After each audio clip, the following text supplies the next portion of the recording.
Back in the day, Mercedes-Benz proudly wielded the slogan that their cars were engineered like no other, and that tagline was more than mere marketing speak. Examples like this are proof. They've stood the test of time and are still coveted today by classic car aficionados.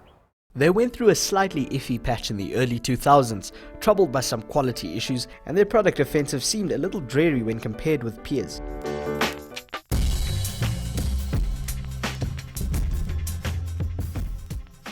Lately though, they've been on a mission to rekindle those glory days. The best or nothing is their new mantra, and it's something well represented by this, the all-new flagship S-Class, a chariot so stately that I simply had to wear a tie to bring you this review.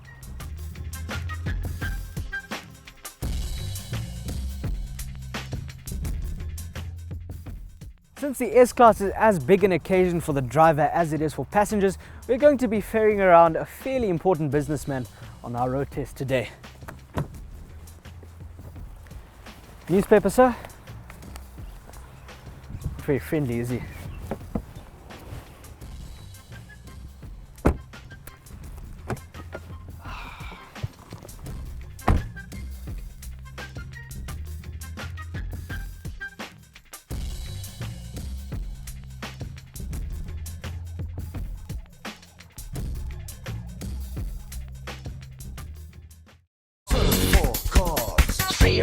ZA.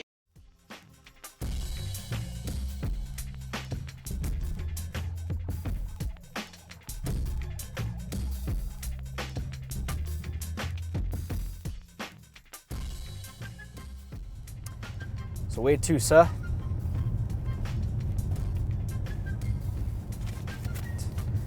Sunnyside Park Hotel.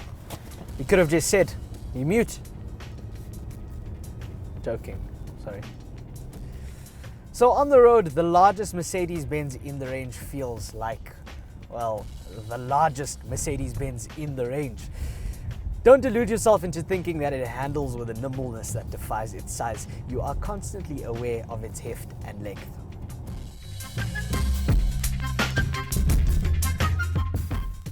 But that isn't really a bad thing. The S-Class sails along the tarmac like a land yacht. When you can afford a car like this, your worries are minimal and the cushy, quiet confines are like a sanctuary from the outside world.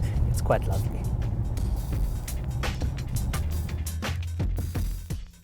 Life is pretty sweet for passengers in the rear with their own electric seat adjustment and blinds to keep the prying eyes of the masses out. How you feel back there, sir? Seems pretty happy. Whoa, there was a rabbit in the road that just crawled out. Right now we're in the S400 hybrid derivative. It uses a 3.5 litre V6 petrol engine combined with an electric motor that kicks in when you're coasting or when you're driving in traffic to help you save a bit of juice. Power here is ample, but remember, the S-Class is not about setting the tarmac ablaze, it's about dignified momentum. Mind you, this thing will get from 0 to 100 kilometers an hour in 6.8 seconds, which isn't far off from some of the members in the hot hatchback brigade. Being a chauffeur in the Mercedes-Benz S-Class is pretty sweet. I've got classic FM on the radio soothing us, and the airmatic suspension is set to comfort, giving us a cloud-like ride experience. I've also got the air diffuser blowing sweet scents through the cabin. Life is peachy, and perhaps the boss will let me have a cup of Earl Grey tea when we arrive at the estate.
If I do have one criticism of the new S-Class is that they might have put a little bit too much stuff in here. Every time I hop in, I feel overwhelmed by the amount of toys to play with.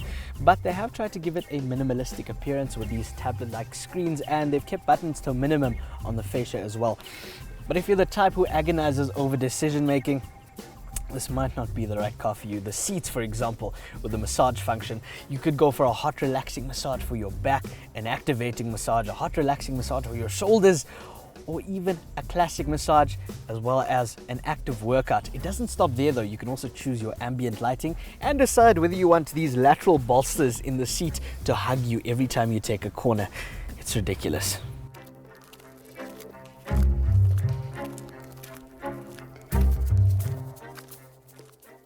Operating simple systems like the climate control and the audio system is a little tricky on the go with this command interface. There's just way too much going on. So thankfully you can specify kit that very nearly enables the S-Class to drive itself. Our test unit has helpful aids like a 360-degree camera, nighttime assist, lane keep assist as well, which makes driving around the city and parking a car of this length a doddle. Interior quality is sublime. Every switch and every fixture feels as though it was styled and fitted with love. And the surface materials are awesome, even on places you wouldn't normally touch. Well, it is a plus-sized car, but the aesthetic trickery employed by the designers gives it a slight illusion of compactness. From some angles, it really just looks like a C-Class with longer legs. And this front end, while not pretty, is still nonetheless formidable.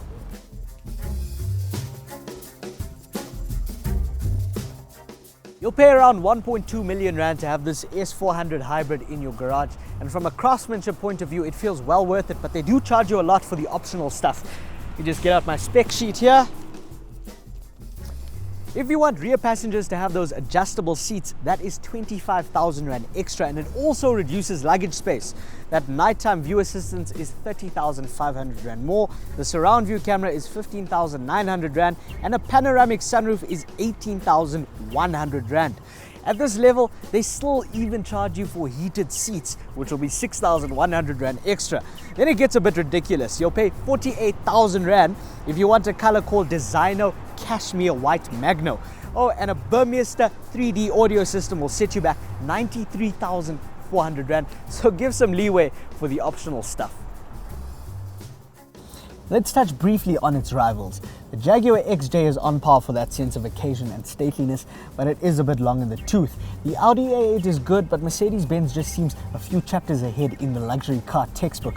As for the BMW 7 Series, that's not even on the same shelf, let alone on the same page. Every time you hop into the S-Class, it feels like an event. You get the sense that this thing was painstakingly crafted with you and your passengers' welfare highest on the priority list. And for that, we doff our caps to what is the best large luxury sedan you can buy today. And if you'll excuse me, I have to head off and do my chauffeur duties.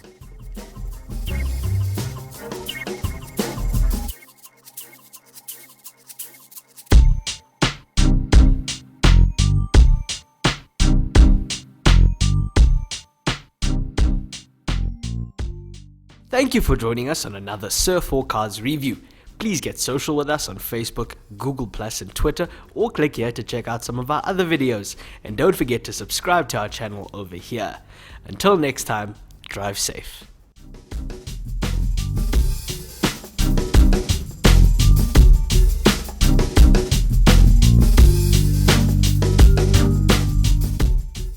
Sir4Cars.